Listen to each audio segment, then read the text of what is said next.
The Mona Lisa is simply the most important single painting in the world.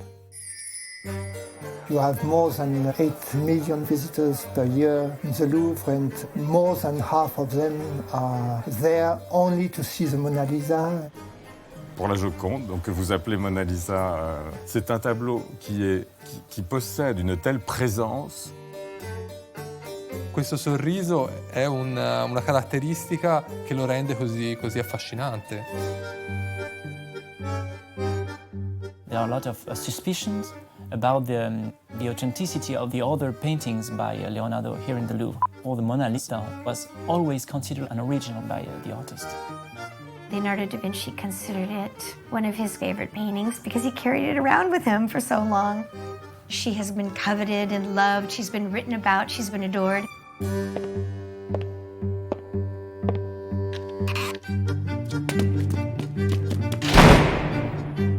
She had been taken, she'd been kidnapped. This was the greatest art heist in modern times. This painting had an iconic value, but it was the very fact of the theft that transformed it into the equivalent of a kind of global celebrity. Paris newspapers reported the theft under the headline of unimaginable. This was huge, huge news all over the world. The police were virtually clueless how this had occurred. What audacious criminal, what maniac collector, what insane lover has committed this abduction? It's somebody who's got some screws loose in their head. This masterpiece had been taken by an obscure individual. Non mi è mai tornato questa faccenda qui. Come mai ha fatto questo? And it's amazing to think that for 2 full years, more, it was gone. For 2 years, it was really gone.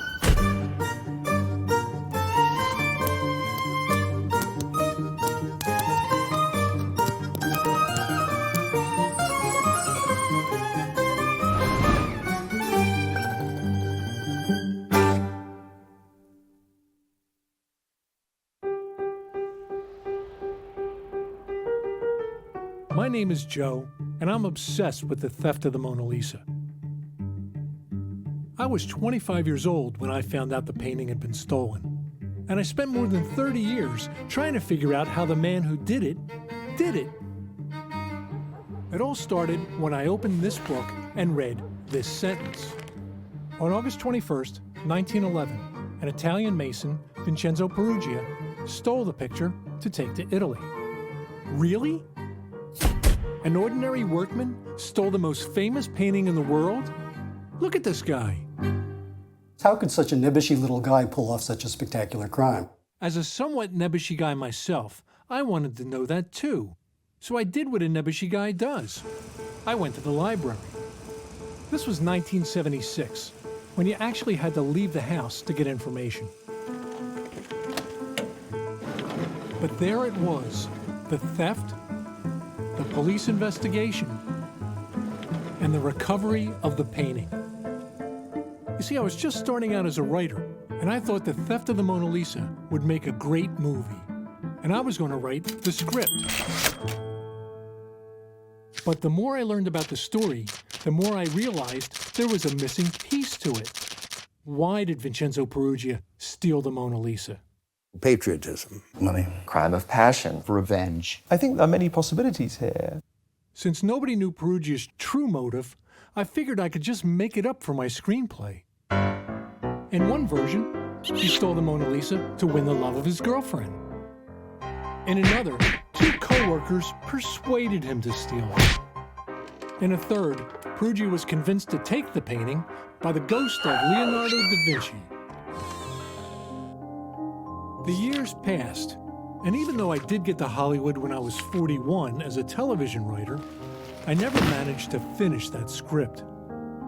Then one day, as I was searching for anything new about the story, up popped the name Celestina Peruggia, Vincenzo's only child.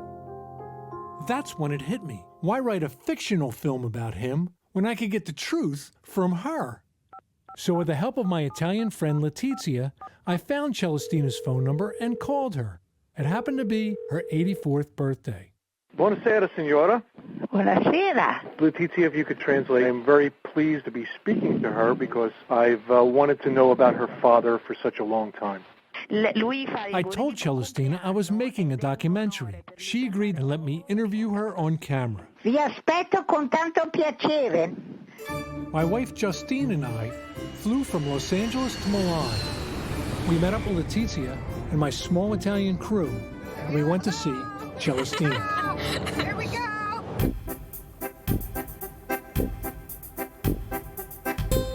Perugia's daughter lives in northern Italy, close to the Swiss border, in a town called Dumenza.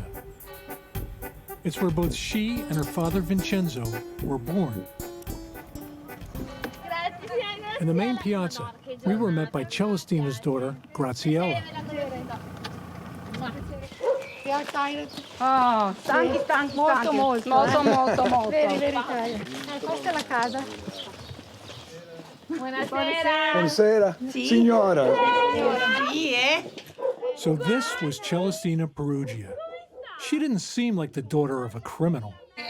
She looked and acted like the little Italian grandmother I always wanted. Sì. Vedete che ho Gioconda dappertutto. We met her husband Amleto. Her son Silvio took lots of pictures and ate lots of cake. Finally, it was time to ask Celestina to tell me everything she knew about her father.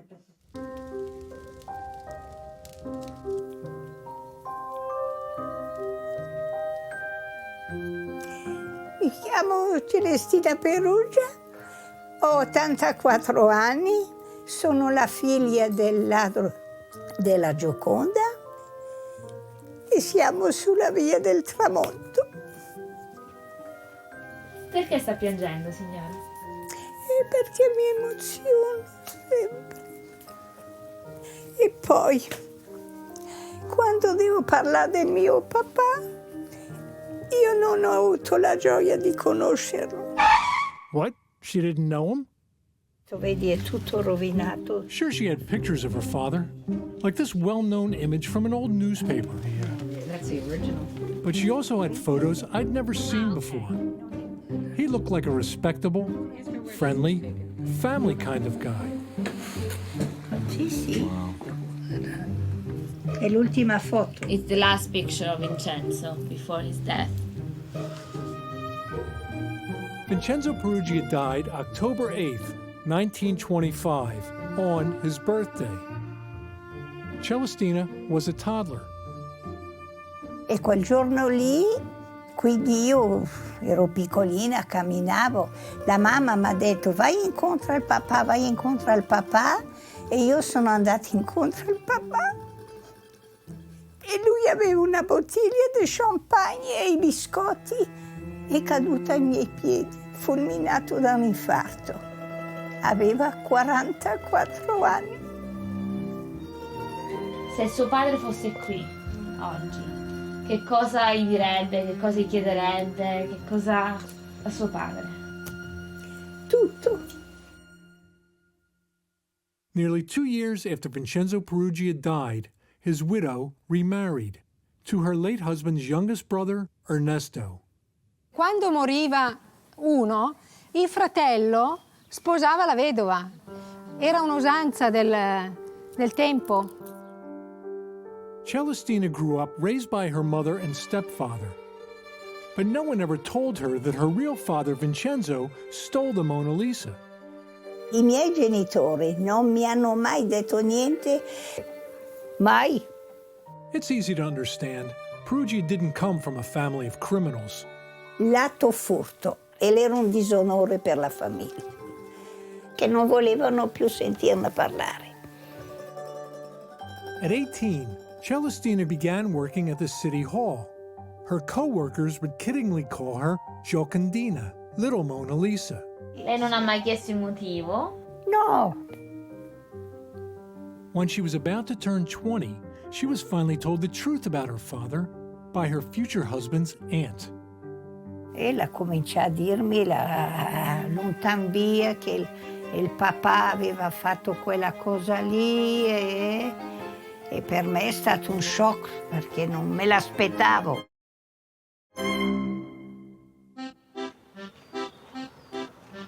As I wandered around the Mensa, I noticed there wasn't a Perugia t-shirt or Mona Lisa refrigerator magnet for sale anywhere. In fact, there was no sign the man had ever lived here. No Via Perugia, no Piazza Perugia, not even a Pizzeria Perugia. In the town hall, there was a mural commemorating the Mona Lisa's return to Italy. There's the Mona Lisa and Leonardo, but no Perugia. When I met the vice mayor of the town, a Perugia cousin, I asked him why there was no memorial to Vincenzo Perugia. In un luogo pubblico no. No, in a Perché abbiamo fatto domanda proprio. They asked to do that. He explained the law prohibits Italians who have been on trial from having a street or statue in their honor. Anche il parcheggio Dumenza volevano dedicarlo a lui e a mio nonno, non è possibile perché ha avuto un processo nella storia. Yet on a wall in the village square, you can see a memorial to another famous Italian, Mussolini. There was even this unofficial street sign. It read, "Watch out for falling Tony." Graziella said Tony was someone who got drunk and tumbled down this ravine trying to retrieve his car keys. The only place in Demenza we saw the name Vincenzo Perugia was in the town's cemetery. Celestina placed a headstone in his memory. But he's not here. He was actually buried in France. Let's talk about the theft and why she thinks her father stole the painting. Allora, lui la faceva il decoratore lì al Louvre e, sai, i francesi continuavano. Macaroni, invece di chiamarlo anche, non so, Perugia, macaroni vuol dire macaroni, perché gli italiani mangiano tanta pasta, i macaroni. E lui era stufo di sentirsi sempre dire macaroni. E allora un giorno avrebbe detto sempre riferito, adesso lo faccio vedere io il macaroni. E lui voleva la rivincita contro i francesi a portare via la Gioconda. What would she like us to do in this film?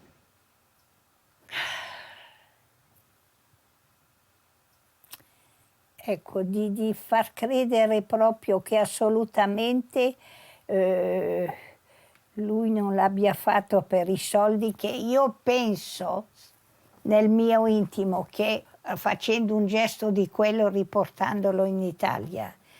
Celestina believed that her father stole the Mona Lisa out of patriotism to return an Italian painting to its home country. But I knew there had to be more to it than that. I think the Signora wants to know the truth as much as we want to know the truth. And there may be some things she won't like to hear about her father. La verità va sempre bene. Good, okay, good. I promised Celestina I'd spend the next 5 months finding out everything I could about her father. And then I'd come back to see her. Almeno prima da morire saprò bene la verità. That's all she wants. The truth. The truth. Yeah.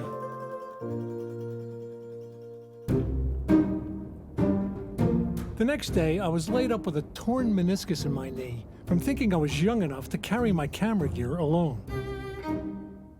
But it wasn't as bad as the foot I put in my mouth from the promise I made Celestina. How was I going to find the truth about her father when no one knows what that truth is? I've been going round and round with the same story for 30 years. He stole it for money, he stole it for Italy, he stole it for the hell of it, he stole it by mistake. Around and around and around and Yes, around. because he's dead and the Mona Lisa can't talk. Yeah. End of story. All right, end of story. Turn off the camera. Justine was right. Perugia's dead and the painting can't talk. Shh.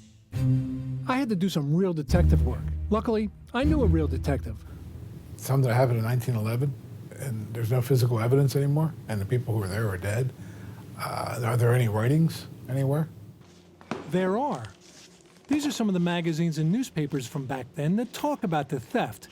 But they're full of contradictions and inaccuracies, not good for telling the true story. And in all the books about the theft, There's a lot about how it was done, but little about the man who did it.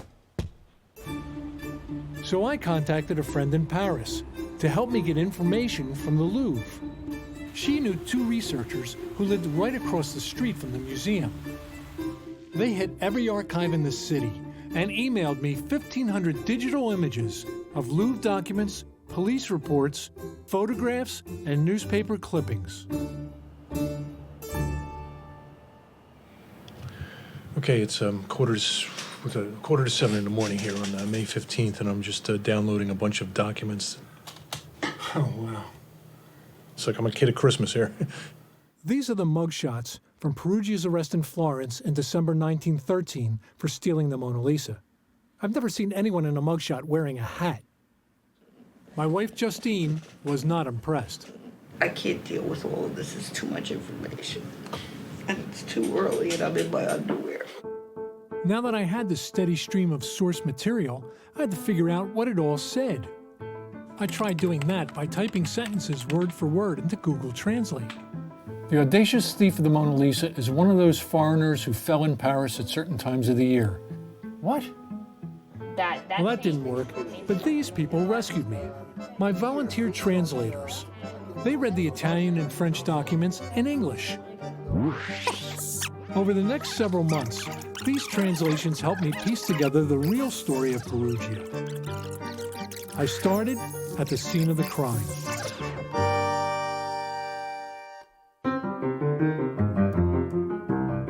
The painting disappeared on a Monday, a day when the Louvre was closed for its weekly cleaning. Most of the guards didn't notice the empty space on the wall, but the ones who did thought, en se disant, tiens, c'est bizarre, la Joconde n'est plus là. Probablement, le photographe a dû l'emporter dans son studio. On Mondays, the museum photographer often removed paintings to shoot them for postcards and catalogs. The next day, the museum reopened. The Mona Lisa was still missing. Around 11 a.m., a Louvre guard stumbled on the painting's empty frame on a service staircase. Là, on s'aperçoit que le tableau n'est nulle part, on fouille, on regarde, et c'est là que on se dit, mais c'est pas possible. Museum director Théophile Homo was on vacation. He left one of his curators in charge. Enfin, je suppose qu'il le pense, qu'il espère que le tableau est toujours dans le musée. Enfin, qu'il y a une explication idiote, mais que c'est une blague, que c'est une plaisanterie. Mais en même temps, il se dit, là, c'est trop grave, je ne prends pas de risque, je vais voir le préfet de police. The prefect of Paris police, Louis Lepine, the man newspapers called the greatest policeman in the world, sent an army of detectives to search for the Mona Lisa. When the police arrived, museum staff told visitors the Louvre was closing early because of a broken water main. Et puis alors là, il y a une sorte d'angoisse énorme qui monte, parce qu'on se dit, mais on ne le trouve pas, on ne le trouve pas. Paris was rocked by the news. Paris was the capital of the world of Western art. And so the theft of the Mona Lisa from essentially a fortress in the center of the city, a lot of people were shocked and saddened. Crowds showed up outside of the museum, laid flowers at the gate as though someone had passed away. And everyone was thinking the same thing. Who is the plunker who has done this? Is it one of the staff? Is it one of the guards? Reports of suspects came from all over Europe. Cops in Paris were alerted that the two men carrying two framed canvases were on a boat heading for New York. Special agents of the Secret Service, customs officials, were alerted on various elements that turned out to be nonsense. Police distributed 6,500 flyers with a picture of the Mona Lisa, so people would know it if they saw it. Mona Lisa in 1911 is not the Mona Lisa now. The Mona Lisa now is a global icon. Even the venerable Washington Post got it wrong. They published this picture as the Mona Lisa. Paris newspapers began offering a reward of 40,000 francs, no questions asked. And what this meant was essentially anyone could write a letter to their newspaper editor blaming their neighbors or their rivals at work. They wrote letters by thousands. It was quite a mess. But as the weeks and months passed, the theft was forgotten. Bigger and more important headlines took the public's attention away from the search for the missing masterpiece. Then nearly 2.5 years after the theft, in Florence, Italy, the Mona Lisa suddenly reappeared. It was turned in by the man who stole it. Perugia was taking the Mona Lisa home. He expected bands, he expected medals. What he got instead were handcuffs.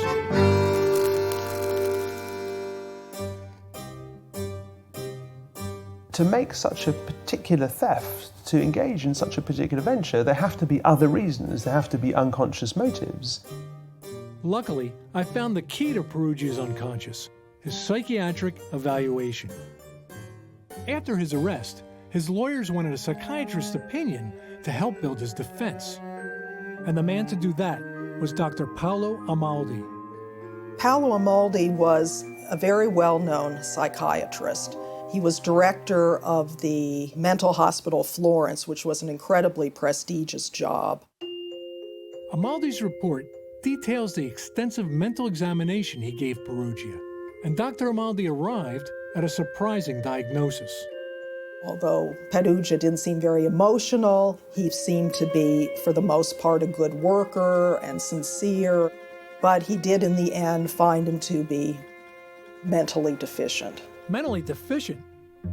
To find out what Amaldi was thinking about what Perugia was thinking, I tracked down Dr. Amaldi's grandson, Paolo Sorbi. Growing up, Sorbi heard stories about Perugia from his grandfather. He and his wife Sabina are college professors and have studied the Perugia case. Che non era un criminale, sei d'accordo? Sì, qui io ho letto questi atti e mi sono fatto un'idea di una persona molto semplice. Molto semplice, anche fragile e però un po' risentita. Ma non un pazzo, non un pazzo. The actual word Dr. Amaldi uses in his report is frenastenico, which translates to half-wit. So now am I supposed to go back to Celestina and tell her that her father stole the Mona Lisa because he was a half-wit?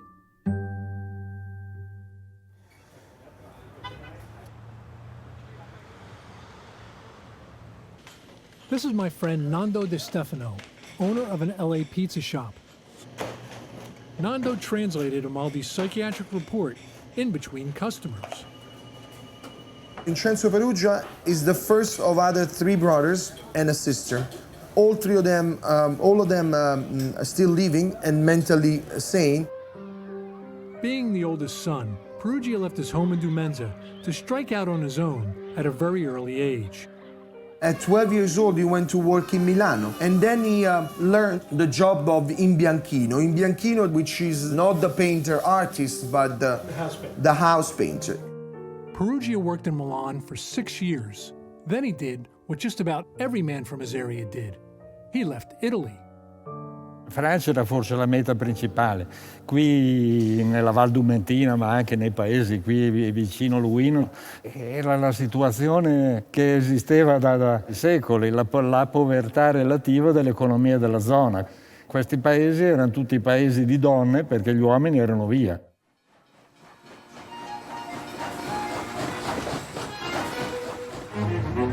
At the age of 20, Vincenzo Perugia made the biggest move of his life.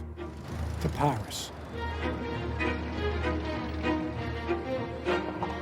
Paris was a city of excitement and fun. To many people, you know, it was like the capital of the world, if there is ever a capital of the world. The car was now becoming widely used. The subway had opened. The movie theaters were there. It was, in every way, it seems to be a very modern city. In Paris, Perugia continued to work as a house painter, right up to the time he fell ill with an occupational disease. The intossicazione saturnina is due to presence of lead. So he got lead poisoning, right? Yes. In a 1902 book called Dangerous Trades, painters were at the top of a list of occupations getting lead poisoning. In the late 1800s and early 1900s, if you were a painter, you were still mixing pure lead paste with linseed oil. The painters were handling and exposed to that paste and to the paint and had the particles all over their clothes. There was especially severe exposure. This was Perugia's second bout with lead poisoning. The first time, he went home to Dumenza for treatment. This time, he went here, the Hospital La Reboissière. We found his name in the hospital records. He was there for 15 days. If you were treated for lead poisoning, you had lead poisoning of a severity that is rarely seen today and that any doctor would find horrifying. Exposure to lead can shrink certain parts of the brain, most particularly the prefrontal cortex that is involved with decision-making and long-term planning. There's a lot of evidence showing a strong link between lead exposure and criminal behavior. If lead poisoning can cause criminal behavior, maybe this would explain why Peruggi had 2 prior arrests. June 1908. Perugia was in the French city of Macon, on his way back to Paris. While he waited for a connecting train, he had a meal with a little wine. Going back to the station, he saw some kids rolling terracotta pipes down the street. Vincenzo Perugia, he stopped himself to say to these guys, hey, what are you doing? What is that? As the kids ran away, Perugia picked up the pipes, but intoxicated, he dropped one. Some passers-by saw him and shouted, thief, Italian. In the meantime, the police came. For the first time in his life, Vincenzo Perugia was arrested. The charge, attempted theft. Le 24 janvier 1909, okay, it looks like on January 24th, 1909, around midnight, Place de la République, he met a prostitute by the name of Abel Kaufman. He said that he was coming out of a bar, and all of a sudden, this woman, started to say, hey, what do you want to do? You want to come with me? Da, da, da, da. But he didn't feel like he wasn't in the mood. That's what Perugia told Dr. Amaldi. But the woman told the police and the press a completely different story. The woman got afraid, and as she turned around, he hit her on the neck. He hit her on the neck? Even worse, he took out his pocket knife. But in the court documents we found, I discovered that Perugia was charged with carrying a weapon and not having his immigration papers. But it says nothing about him assaulting somebody. Nevertheless, he was sent to jail for 8 days. Now maybe Perugia's behavior was caused by his exposure to too much lead or to too much alcohol. But to him, these 2 arrests had a simple explanation. They were certainly linked in Perugia's mind with hatred of Italians in France. Well, certainly the Italians were the single biggest immigration group in the city of Paris around this time. Ce sont des ouvriers très intelligents, très habiles, et qui sont ici très mal considérés parce que ce sont des étrangers. Ils parlent mal le français, ils n'ont pas appris à l'école, et on les considère comme des moins que rien. The Italians, at that point in history, looked as though they were going to side with Germany, and they would go to war against France. So, by association, Italians were guilty. And there were lots of people in France who just didn't like anyone from Italy. Perugia came face to face with this prejudice when he found work with a company named Gobier. Although his bosses considered him to be a fine craftsman, his French co-workers harassed him. In fact, Perugia was called sale macaroni, dirty Italian. That's exactly what Celestina told me. And this seems to have informed his psychology and made him, to a certain extent, in Amaldi's mind, a paranoid. And that this showed up in the fact that he took such offense to insults by the French.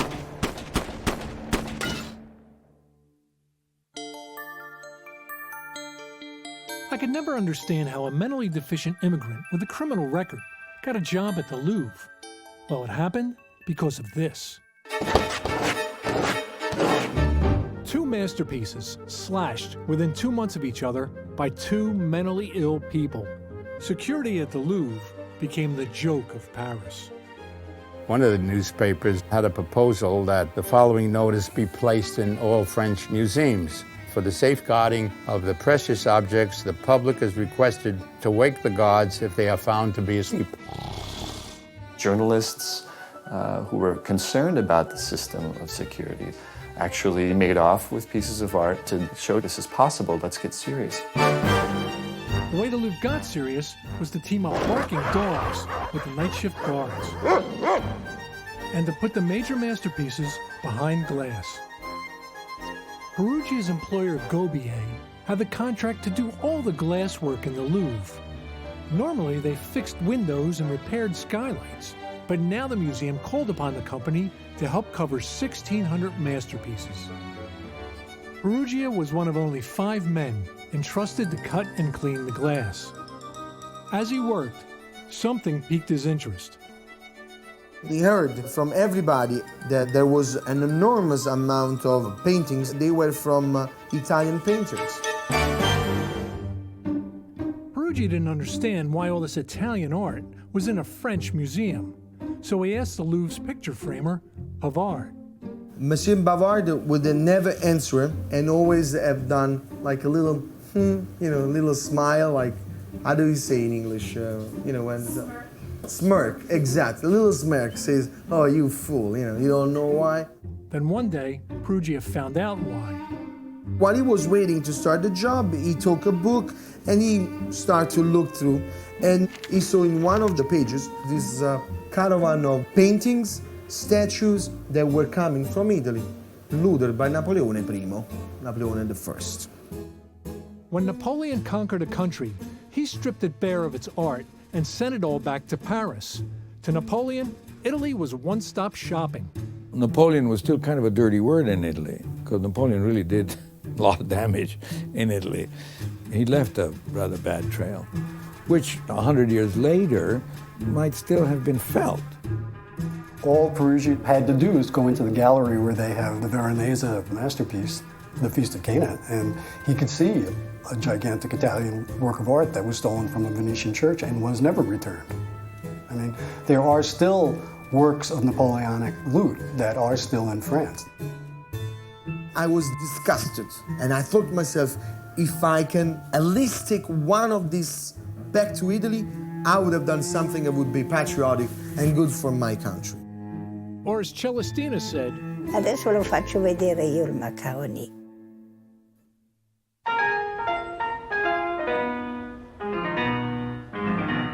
They say a criminal always returns to the scene of the crime. But in this case, it was the criminal's grandson.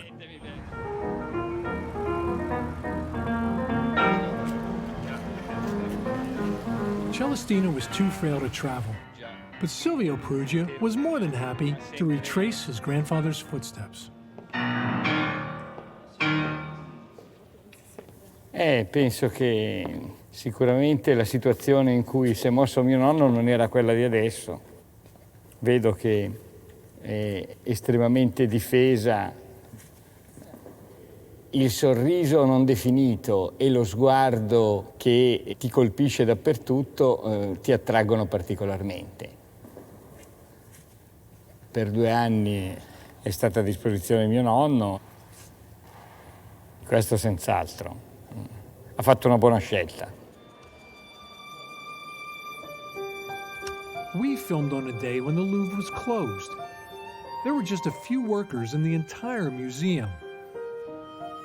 It was easy to see why Perugia planned to make his move on a Monday, the day the museum was closed in 1911.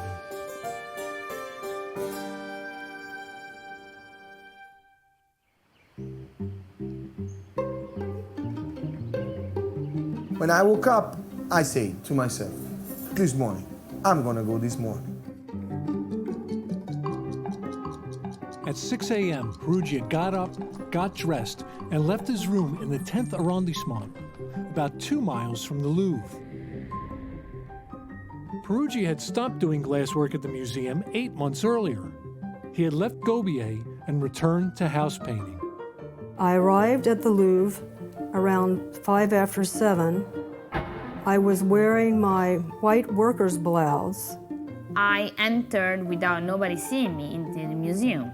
Questo è il percorso che ha fatto mio nonno quando entrò da questa porta e salì per arrivare poi alla Salon Carré. What rooms have you crossed to arrive at the Salon Carré? Perugia. I've crossed the first floor room that leads to the grand stairs.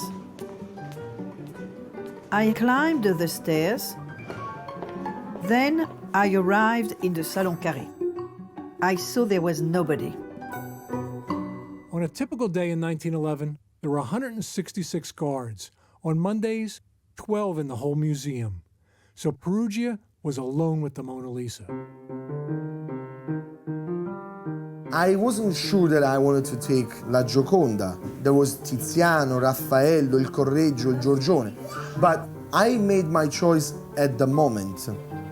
Ruba la Gioconda semplicemente perché è più piccola di altri quadri più grandi. Esattamente.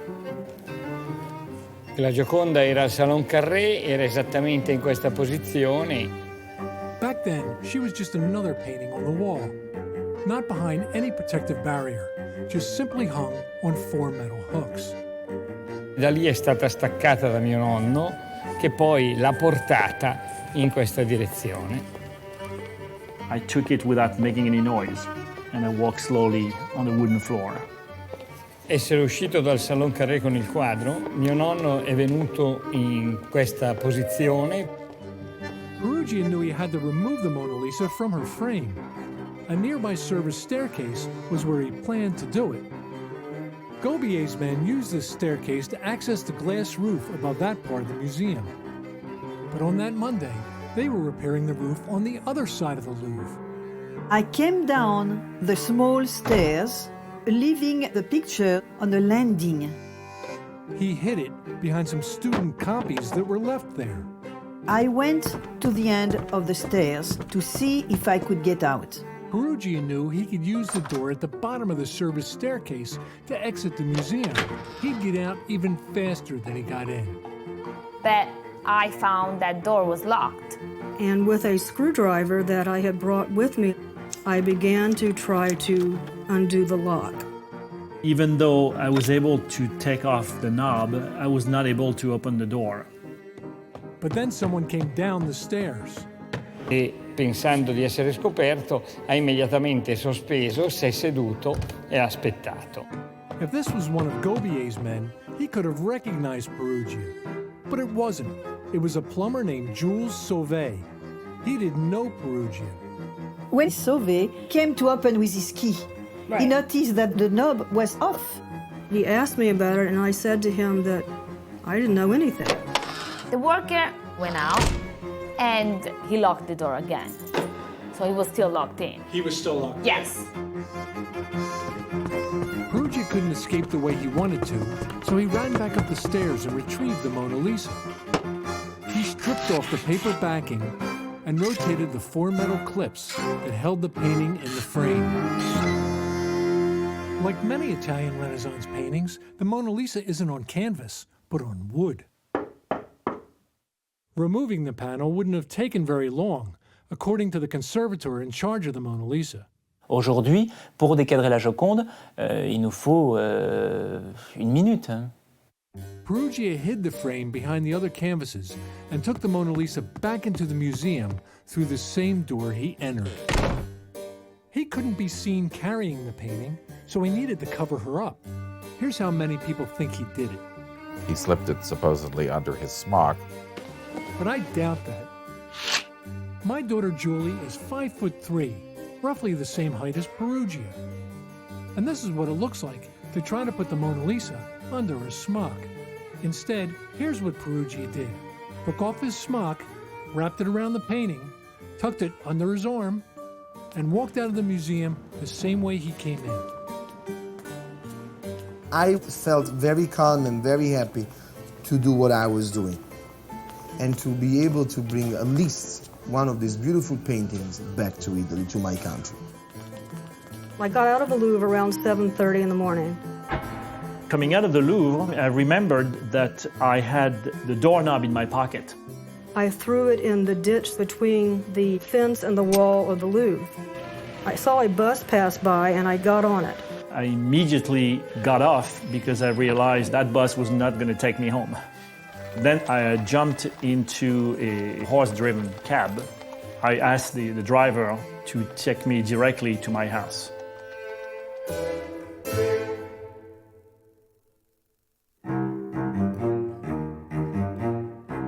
From the moment the theft was discovered, the best police minds in Paris were hard at work trying to solve the case.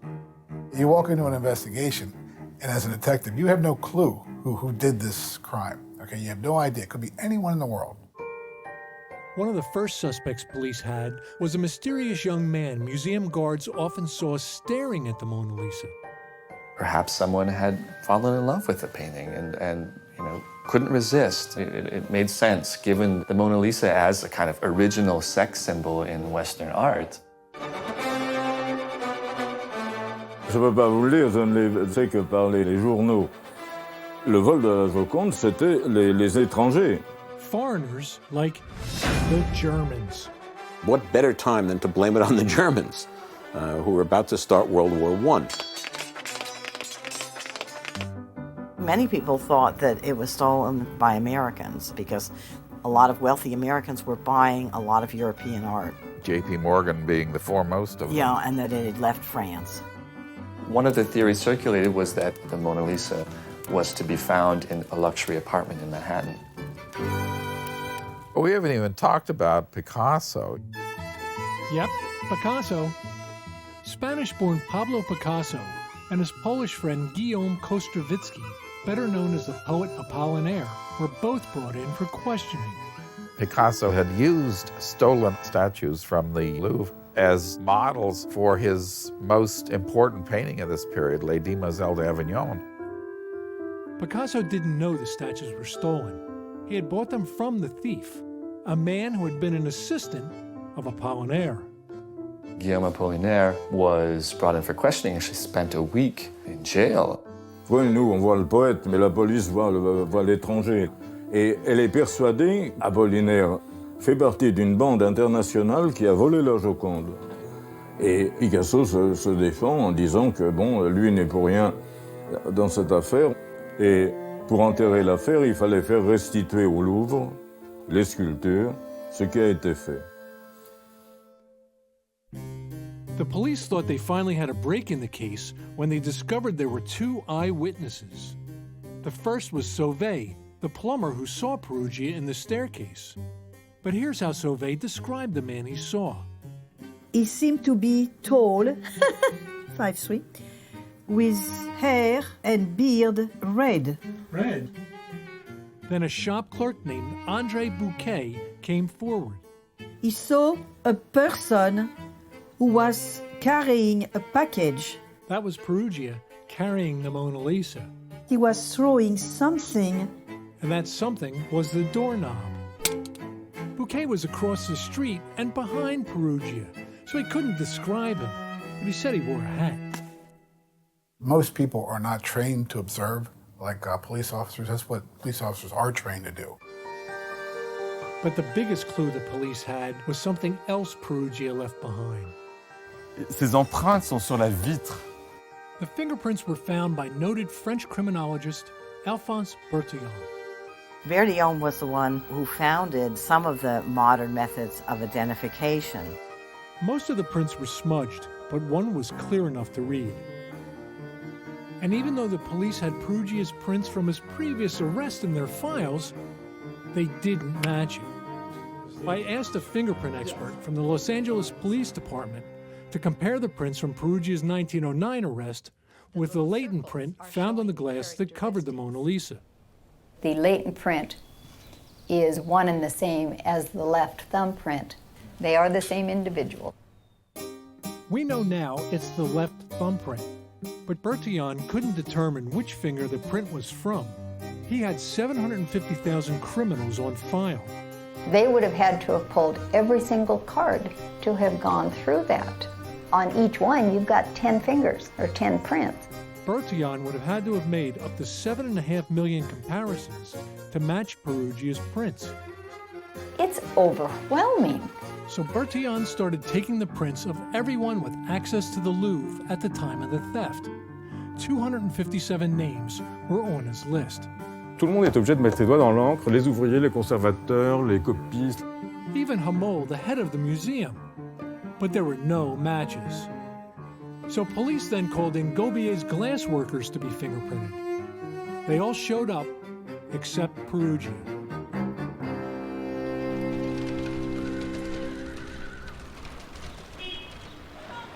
This was Perugia's neighborhood in Paris. At the time, the Italian ghetto. He rented a tiny room at 5 Rue de l'Hôpital Saint-Louis. Ora andiamo lì a vedere dove era questo numero 5. There we go. Number 5, the address for the entire block of flats. Which room was Perugia's? I'd have to ring doorbells all afternoon. Bonjour. But then, this woman told us she lived in Perugia's apartment and that we could see it in a little while. Could we really be this lucky? But as we were waiting, part of a window fell from an upper story, just missing us. Maybe it's the ghost of Vincenzo. Bonjour. I took that as a message from Perugia. We were in the right place. Come in. More than 20 years ago, several rooms were combined into one 2-story apartment. This is the official police photo of Perugia's room.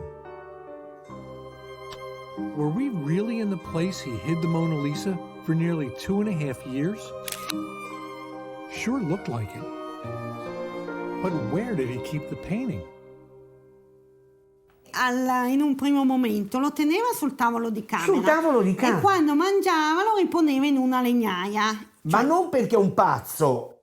So was the painting on the table when Perugia got a surprise visit from Inspector Brunet of the Sûreté, the French FBI? That's what Celestina thinks. Allora lui è andato lì dal mio povero papà, cercano di qua, cercano di là, tutto dappertutto. Ha fatto il verbale, che la Gioconda non c'è, firmato dal prefetto, sulla Gioconda. Funny, but false. So is this it? In the Paris archives, my researcher Stéphane found a new cache of documents. Inside of it, there's almost everything that's about the case. All right. One of the items was the actual police drawing of Perugia's 9-by-16 room. And I saw there was originally a closet next to the room. In fact, you could see into the closet from a window over his bed. And this is where Perugia said he hid the painting. The painting was where I kept my wood for the fireplace. So why didn't Brunet find the Mona Lisa? Because he didn't bother to look. When the policeman came into my room, I was dining. I was having dinner. The policeman, he interrogated me, and I gave all the answer, and then he went away. That's it. Brunet could have solved the case right then and there. He knew about Perugia's 2 arrests for attempted robbery and carrying a weapon, but he wasn't interested enough to take Perugia's fingerprints. So the French police were never able to connect the dots. They couldn't imagine that it could have been stolen by a humble house painter. They were looking for someone different because of their fantasies about the kind of person that would steal the painting, and that got in the way of proper police work. The police were following investigative techniques that can be found in a handbook that was popular at the time. It says there were 2 kinds of criminals: upper class, who plan their crimes and are non-violent, and lower class, who use weapons and are violent and brutal. The chief of the Sûreté called these lower-class criminals crapulot. Police believed the Mona Lisa was stolen by an upper-class criminal. It couldn't have been Perugia. He was crapulot.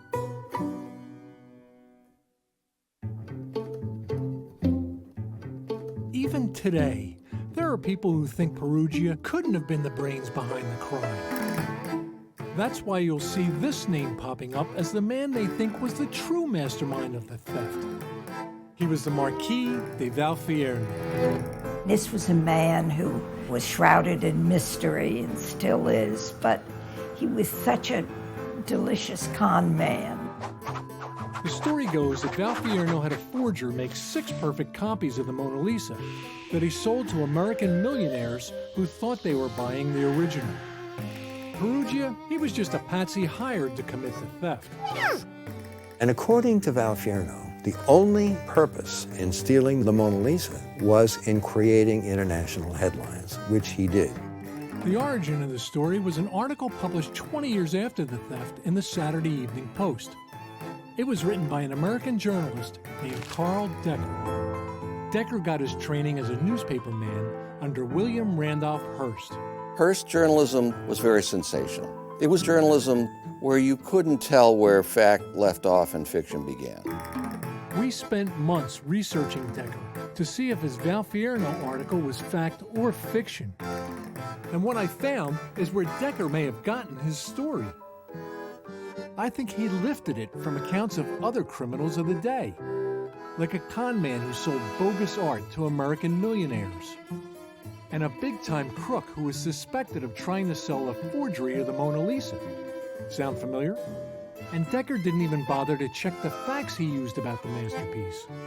He said the painting and its frame weighed nearly 220 pounds.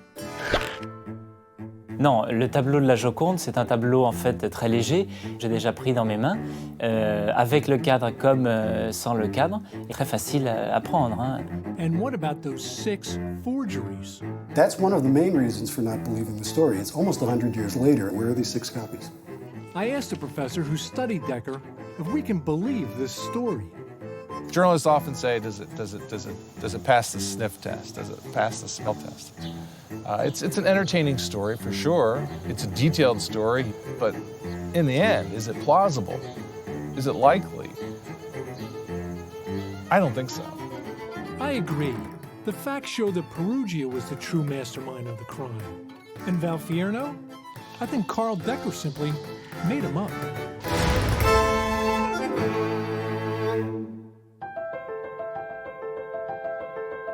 I kept on working, not thinking about going back to Italy anytime soon and hand over the painting because I wanted to let some time go by and have the memory of the theft fade. So Perugia let 2 years, 3 months, and 17 days go by. Nobody said to him, you're going to take this and hide it under your mattress and sit on it for 2 years. He did this day by day. In my experience, it's exactly what happens. Then Charlie Hill told me the story of master thief Adam Worth, who stole Gainsborough's The Duchess of Devonshire in 1876. And he carried it around in a suitcase for 25 years. So in the scheme of things, Perugia didn't have the Mona Lisa all that long. What the hell was he doing in those 2 years? Did he ever take it out to look at it and admire it, or did he ever show it? Well, he couldn't have shown it. Turns out he did. I showed the painting to Lancelotti only. He showed the painting to Lancelotti only? Lancelotti. Is that what he said? Yeah. Vincenzo Lancelotti was an immigrant house painter from the same region of Italy as Perugia. Lancelotti era un amico di mio nonno con cui suonavano tra l'altro. C'era un'amicizia profonda. Suonavano assieme, vivevano assieme, avevano le stesse donne e così via, insomma, quindi era un po' un mondo molto legato. Perugia counted on Lancelotti so much, he claimed that he let his friend keep the Mona Lisa for 6 weeks as he built a custom crate to hold his treasure.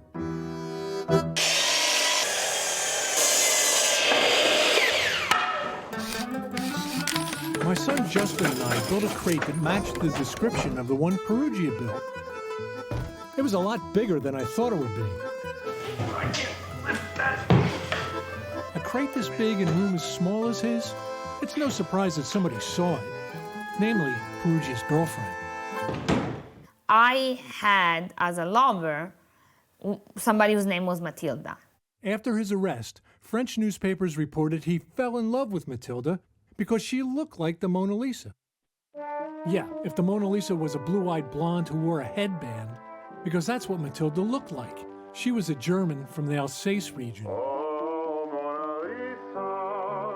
She declared to have gone a dozen of times in the room of the Rue de l'Hôpital Saint-Louis. So she visited him. And on one of those visits, she saw the crate. I noticed a crate in white wood, and I told him that once married, I didn't intend to keep it. Well, there was no marriage. In fact, Matilda dumped him after finding letters from other women in his room. Eventually, she left Paris for good.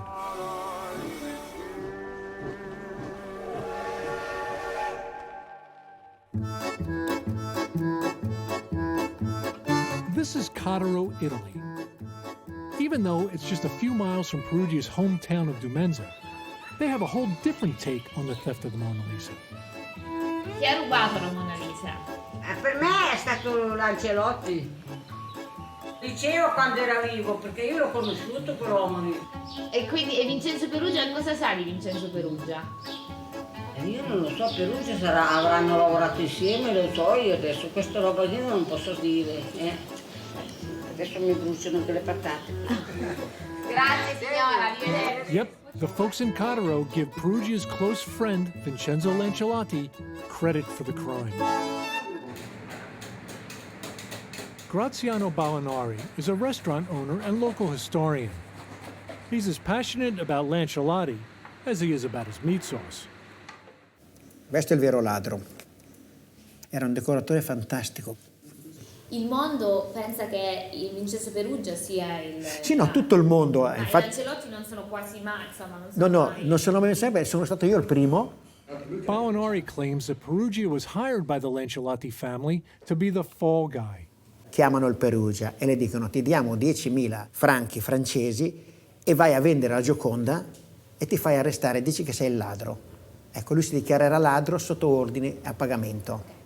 And Ballinari is no fan of Celestina. Dall'altra parte la signora Celestina Perugia, che si è creata la storia, perché ne avevo 2 anni. No. Sì, No, frottoli, tutti, bugie. I think is a commercial situation. Per creare una fonte di turismo, il ristorante, cavalcare la storia della Gioconda, eccetera, perché sennò... Ballinari has been promoting his version for years. Qui quando l'ho detto in televisione, sono tutti i giornali, mi hanno fatto le copertine di mezzo mondo, ma anche Stern. E qui c'è l'intervista, poi che la Celestina qui si ritira un po'. I thought Ballinari's story was about as strange as the collection of antique underwear in the bathroom of his restaurant. They look washed. Then I met Marco Monaco. He's a Lancelotti relative. And he took us to the place where Lancelotti supposedly hid the Mona Lisa after he stole it. In un sottofondo di una valigia l'ha portata a Carré, nella casa del papà, cioè nell'osteria del papà. Sì, questo era l'ingresso all'osteria. L'ha messa sul tavolo e l'ha coperta ancora con questa tela cerata ed è rimasta lì per quasi 2 anni. What? Another table? Marco took us to see it. Questo è il tavolo, se vuole togliere le The top doesn't look 100 years old, but underneath, it shows its age. Li hanno sicuramente colmato. Then he demonstrated how the Mona Lisa was placed with cardboard around it to make a flat surface. And they kept it on a table. I told the Lancelotti story to our friends at the Louvre. Oh non, je peux pas y croire ça. The museum's senior scientist gave me an idea. You can test with another painting. So I did, at Thanksgiving, and I didn't tell any of my guests. At the end of the meal, I revealed my little experiment. Are you kidding me? Look at that. That's amazing. I love the idea that the Mona Lisa was concealed on a table in an osteria for 2 years. I don't think it happened. And Vincenzo Lancelotti is the real thief? All the evidence is against it. I told Graziano Ballinari that Perugia's fingerprints were found on the glass covering the Mona Lisa. Who says that? In the police reports. He never heard that before.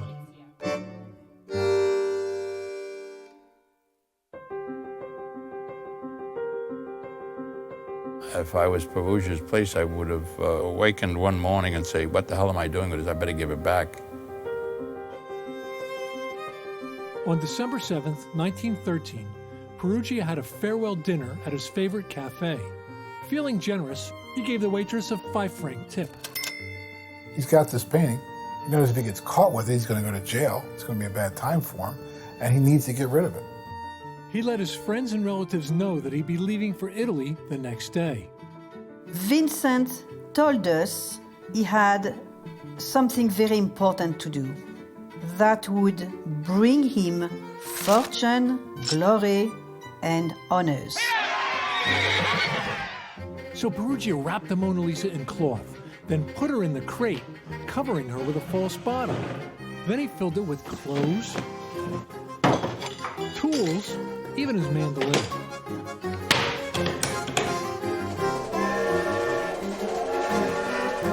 At the border, the box was opened, but no one saw that it contained the painting.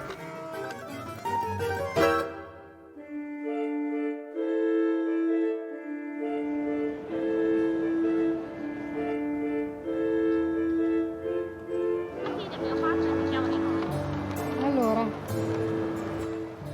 siamo a Firenze, dove mio nonno arrivò ridare il quadro all'Italia. Questa era la sua intenzione. Perugia came to Florence to meet Alfredo Geri, a dealer in antiquities. I have never known Mr. Geri. I learned about him by reading the Corriere della Sera. Perugia read this Italian paper in Paris. He saw an ad for Geri's Florence gallery. So I wrote him. I wanted to know what Perugia wrote to Geri, so I came here. Siamo all'Archivio di Stato di Firenze. We met with archive official Salvatore Favuzza. He brought us Perugia's file. Yeah. Egregio signor Geri. Yeah, that's the letter. Parigi. Can you read it? Ok. Scrive: Egregio signor Geri, abbiamo l'onore di portare a vostra conoscenza alla vendita del capolavoro vinciano, la Gioconda. Wow, right off the bat, he's talking about selling the Mona Lisa. Then on the next page, he unfurls the Italian flag. Vi saremo molto grati se questo tesoro d'arte ritornasse in patria. He signs the letter Monsieur Leonard V, as in Leonardo da Vinci. The day Perugia arrived in Florence, he went to Geri's shop on Via Borgo Ognissanti. E qui è il 12. So che qua, io sono la nipote della Gioconda, c'era il negozio dell'antiquario Geri. Lei mi saprebbe dire qualche cosa, qualche informazione? No, assolutamente no. Geri may be forgotten at his old place, but I found the 1914 magazine article that he wrote about his first meeting there with Perugia. At 6 o'clock precisely, Leonard came. I said to him, "Did you bring the Gioconda?" Yes, I have, but it's in my hotel. But is it the real Gioconda? You're not fooling me? I just gonna tell you that is authentic. How much are you asking? 500. I finish his sentence and I say, 500,000 lira. Yes. In 1913, 500,000 lira equaled $100,000, or about $2,970,000 today. Back then, you might have called that, patriotism. But today, we call it ransom. By the end of the meeting, they had a deal. Perugia agreed to show Geri the painting the next day. Then Perugia returned to his hotel to spend a last night with the Mona Lisa.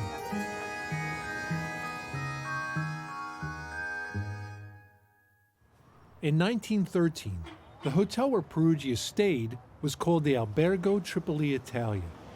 It was renamed the Hotel La Gioconda shortly after the newspapers revealed that Perugia had slept there with the painting. The owner knew a little bit about marketing. La camera in cui alloggiò il nonno era la numero 20. 20. Ecco. A plaque on the door said Perugia stayed in this room. Perugia spelled Perugia con una sola G, invece con 2 G.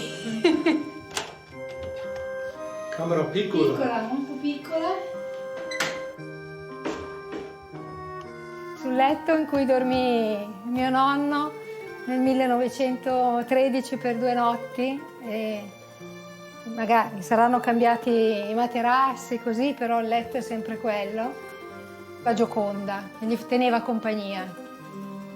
Lui si era innamorato della Gioconda.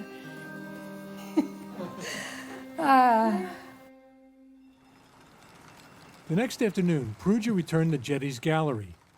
Giovanni Poggi, the director of the Uffizi, Florence's biggest museum, was there. Oggi che per noi, per il nostro ambiente, è una figura mitica, è stato davvero un grandissimo sovrintendente. Perugia escorted Getty and Poggi to his hotel room. Allora, qui mio nonno aprì la valigia. And they threw him onto the floor, all the junk, and then under the false bottom was the Mona Lisa. Il quale andò alla finestra in controluce per vedere bene e per controllare l'autenticità del quadro. Poggi said he wanted to take the painting back to the Uffizi for a closer examination. They examined it. There were a couple of other experts there, and they all agreed. There's no doubt about it. This is the stolen Mona Lisa. Bang, Perugia's under arrest and in shock. Nonno Vincenzo, cosa hai fatto? Perugia was moved from his hotel to his new quarters, Morate Prison. Now Morate's old cells are being converted into shops, restaurants, and apartments. But back then, people didn't go there to enjoy themselves. Penso che chi si trovasse qua probabilmente avrebbe vissuto piuttosto male. E quindi in questo momento penso mio nonno così, con una certa tristezza.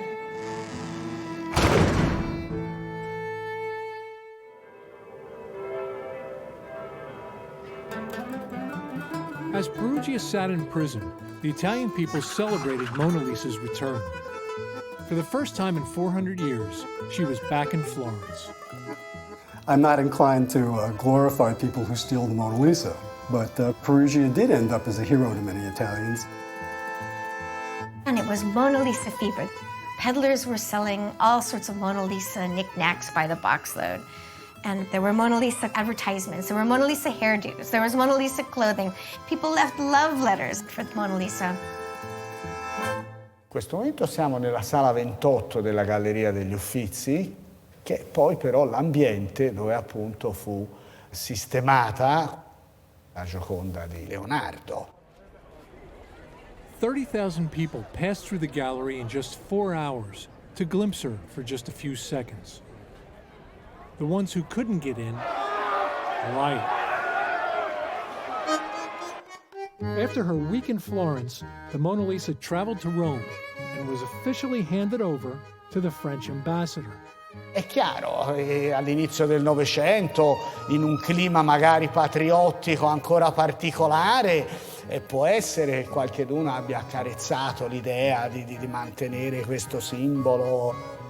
Nevertheless, the Italian governments did not for a second think they could actually keep the Mona Lisa. As we know, Mona Lisa was not actually stolen from Italy. It was never part of the Napoleonic loot. That's right. Napoleon didn't steal the Mona Lisa. The Mona Lisa very legitimately belonged in France. It had been bought by Francois I from Leonardo. Following a triumphant exhibition in Rome, the Mona Lisa was whisked away for a quick showing in Milan. On December 31st, 1913, the world's most beloved masterpiece returned to her Parisian home. The Mona Lisa was very famous when it was taken, but it was even more famous when it was put back. Molte persone in realtà avranno scoperto dell'esistenza di questa opera anche in virtù di questo evento così particolare, grazie a questo episodio. Unbelievably, the fragile Mona Lisa was undamaged, except for an abrasion on her cheek and a scratch on her left shoulder. Could this man find those marks in the painting? Pascal Cotte is an optical engineer and founder of Lumiere technology. In 2004, he made super high-resolution scans of the Mona Lisa. Ah, ça peut être ça, oui. Mais bon, c'est très très peu visible. Hein. And the abrasion on the cheek? Ça pourrait être ça, ouais. C'est très profond dans la couche de peinture, ça. Donc c'est pas en surface. Perugia a dû plutôt en prendre un soin extraordinaire. Great works of art have a way of casting a spell on people. And obviously this work of art cast a spell on this man.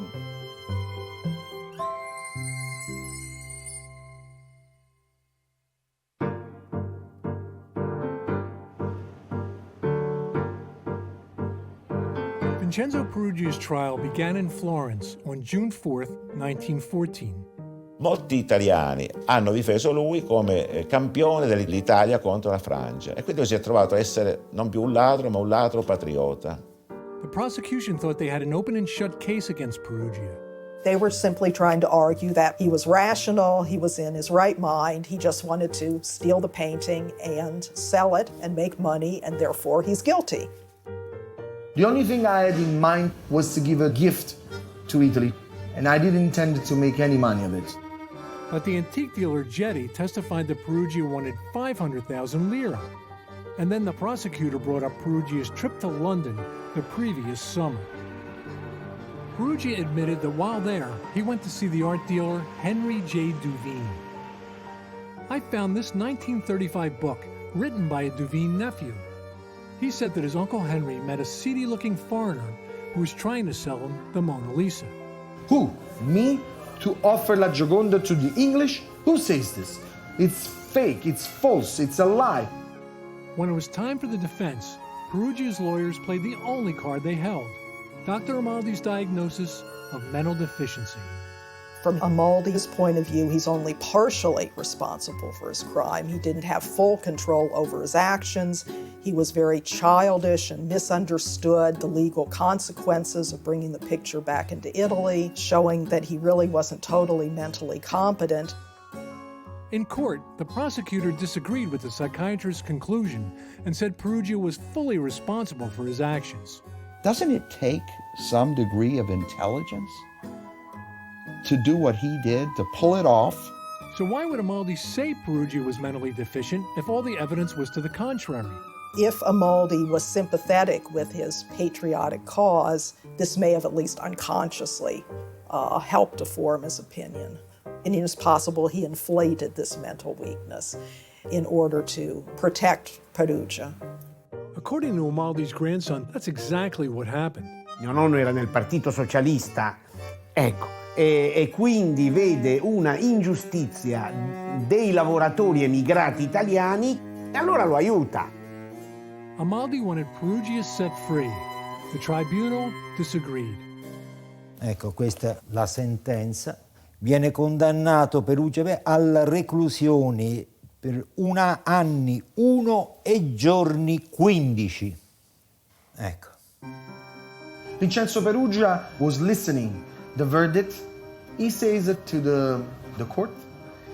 He had brought the smile of La Gioconda and so brought the smile on the face of the Italian people.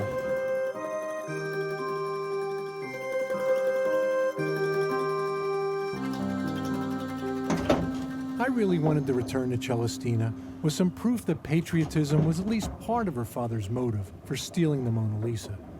And I hope to find that proof in the Florence archives. Indirizzi sequestrati a Perugia. These are the letters to his father. Oh, the letters to his father. Can you see them? So. The letters had been seized from his parents' home in Dumenza shortly after his arrest. È lui che scrive, mio Vincenzo. Sì. Caro padre, sono poi tanto a ringraziarvi di avermi mandato dei salami. Okay, some of the letters weren't very helpful. But in the ones written after the theft, we discovered an important clue. Che se resto lontano da voi c'è un motivo e questo è il mio segreto. Ecco. Here in his own words was the secret to what Perugia was thinking. Ma farò la mia fortuna e che questo arriverà in un colpo. Per il bene vostro e della fortuna di noi tutti. E il giorno verrà. And the day will come. E il giorno verrà. The day will come. E il giorno verrà. Pazzesco. Finally, we found a postcard Perugia wrote to a friend in Dumenza just hours after he handed the Mona Lisa over to the Uffizi. He's already spent the money he thought he was getting on a dream vacation. Vado forse a Napoli, Salonicco o Monastero. a Monastero. Ah, mamma mia. Crociera nel leggero, rimontando nell'Adriatico fino a Venezia. Voleva fare un giro. Però. Are you surprised about your grandfather? Molto sorpresa. Should we tell your mother? Io penso... Lo dobbiamo dire a tua madre.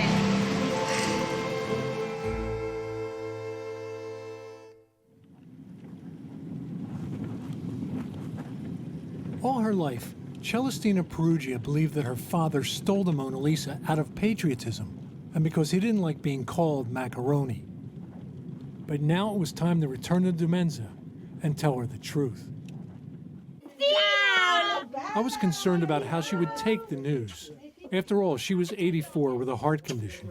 Oh, your heart hurts. Tell Signora that we saw her father's apartment in Paris. I told her what we learned about her father's life, his lead poisoning, his work at the Louvre. And I showed her some pictures I thought she'd enjoy. See? Ah! Like his room in Paris. Bello. Silvio and the Louvre. Questa è la vera o una copia? No, la vera. Ah, la vera. But then we came to the letters. Perché voi credete che io non mi ricordo più di voi e della casa, del bel paese dove io sono nato? No, o cari genitori, no. E appunto in questa Parigi, qui farò la mia fortuna o morirò. Che sperava di far fortuna con, non col Superenalotto, ma con qualcos'altro. O farò fortuna O morirò. o morirò. Lì è la chiave del mistero. Questa è la chiave, purtroppo. Non c'è molto dello sfondo patriottico. I don't know, do we want to do more?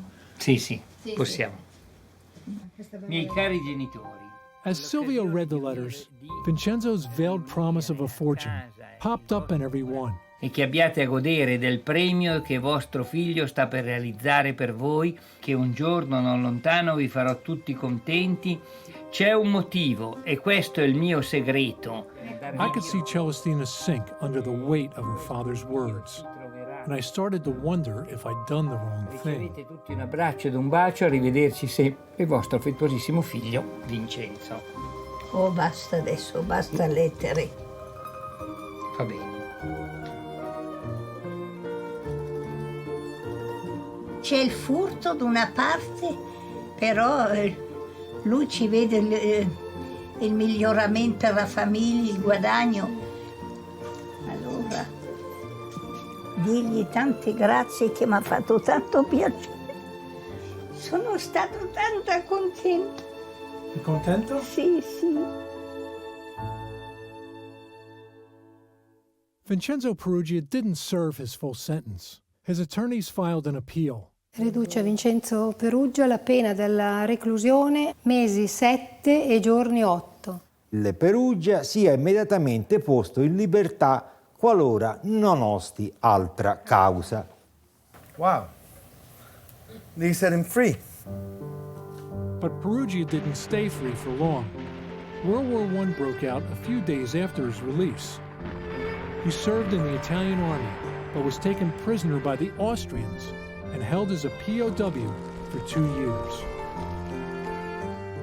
At the end of the war, there was no work in Italy, so he returned to Paris, this time using his actual given name. I francesi avevano detto che lui non doveva più mettere i piedi in Francia. Invece lui ha beffato i francesi ritornando col nome di Pietro, e è logico, With him was his young wife. He couldn't resist taking her to the Louvre. Quando lui ha portato la mia mamma davanti alla Gioconda, la mia mamma si sentiva tutta tremare dentro e ci ha detto: ma non hai paura che ti riconosco? No, lui ha detto no. Ha detto alla mia mamma: marciranno le tegole dai tetti, ma il mio nome rimarrà famoso. Vincenzo Perugia lived the rest of his life in Paris, never committing another crime. He was buried in a Parisian cemetery in 1925. This was his gravesite, But after 30 years, the cemetery needed the plot, so what was left of his body was moved to the bone locker. The cemetery attendant told me I was the only person to ever ask him to see the grave of Vincenzo Peruggia. Moi, personnellement, après qu'on s'intéresse à une personne qui a volé la Joconde, j'ai un peu du mal à comprendre, quoi. Mais bon, c'était un voleur, c'est tout, quoi. C'était un voleur.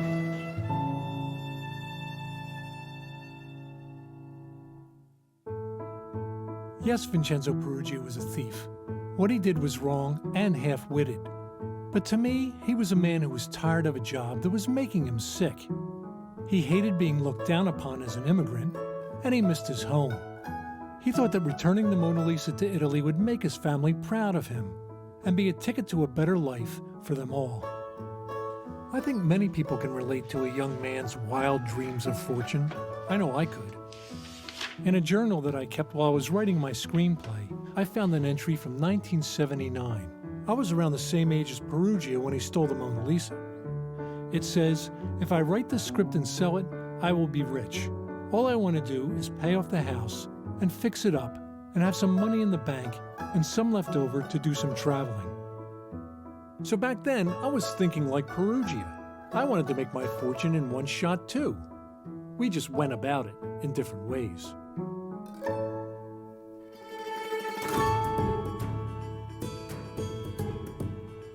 Before I left Dumenza, there was one last thing I had to do. I thought that if the town could remember Mussolini and Falling Tony, why not its most infamous son? On our first visit here, we were told there couldn't be a memorial to Peruggia on public property, but we could put one on private property, like the house where Vincenzo Peruggia was born. Ciao! So here I was, finally at the end of this unimaginable journey. It began with Vincenzo Peruggia being just a name in a book, and it ended with me actually helping his daughter understand the father she never knew. Bello! Tutta la troupe. And because of all of that, the Peruggia family became like my family. Solo, hey!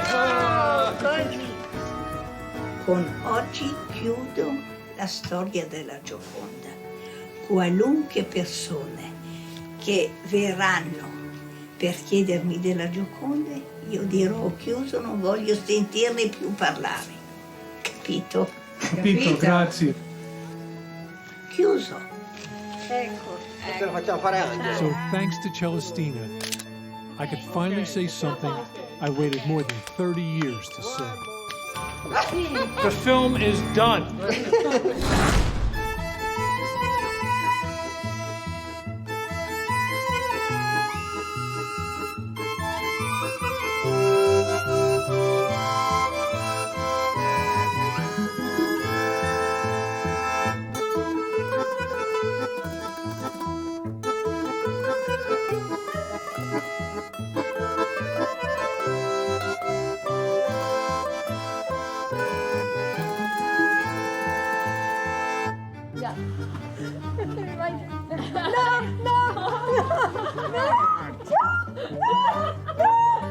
It's pasta with ricotta or just Ricotta, ma ortica. Ortica is a plant that poisonous plant. Yes. Oh, poison ivy.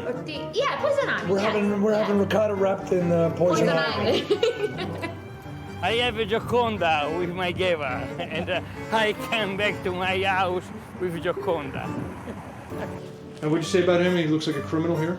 Yeah, I think he looks like a criminal. When I was a kid, I remember that whenever I seen him with the hat, I'd say my father, what's he, a bad man? So what, you don't trust guys with hats? No, I don't.